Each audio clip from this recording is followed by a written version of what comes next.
क्या हम आज भी गुलाम हैं? नमस्ते दोस्तों, आज हम एक बहुत सीरियस बात करेंगे। सोचने वाली बात यह है कि क्या 1947 की आज़ादी एक झूठ थी और क्या हम आज भी गुलाम हैं?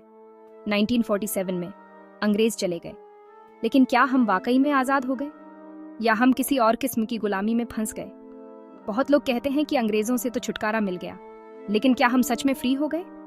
किसी ने तो ये भी कहा था, कामयाबी तो मिलेगी मगर अभी और वक्त लगेगा। चलिए थोड़ा पीछे चलते हैं। जब देश आज़ाद हुआ तो हमें लगा कि अब सब कुछ बदल जाएगा, लेकिन क्या वाकई में सब बदल गया? आज भी हमारे समाज में ढेर सारी प्रॉब्लम्स हैं। गरीबी है, भ्रष्टाचार है, भेदभाव है। ये सब आज़ादी के बाद भी हमारे साथ ही हैं। हुकूमत तो बदल गई, लेकिन क्या आम लोगों की जिंदगी बदली? हमारे नेता जो कभी अंग्रेजों से लड़ रहे थे, आज खुद पावर के नशे में डूबे हुए हैं। आज भी हमें अच्छी शिक्षा, हेल्थ केयर और इंसाफ नहीं मिलता। क्या यही आज़ादी का मतलब था?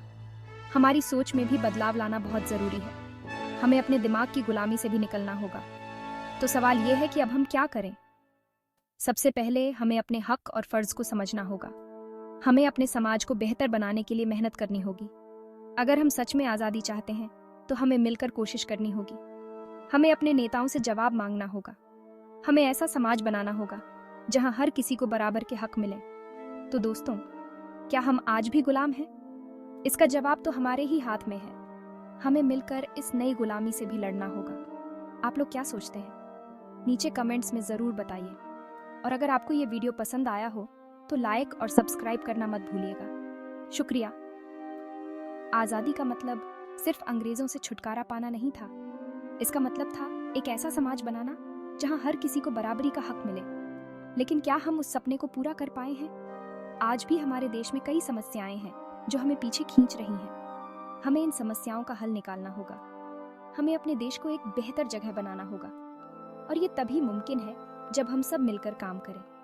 हमें अपने देश के भविष्य के लिए एकजुट होना होगा। हमें अपने बच्चों के लिए एक बेहतर कल बनाना होगा। तो आइए मिलकर इस नई आज़ादी की लड़ाई लड़ें और एक ऐसा समाज बनाएं जहां हर किसी को बराबरी का हक मिले। यही सच्ची आज़ादी होगी। धन्यवाद।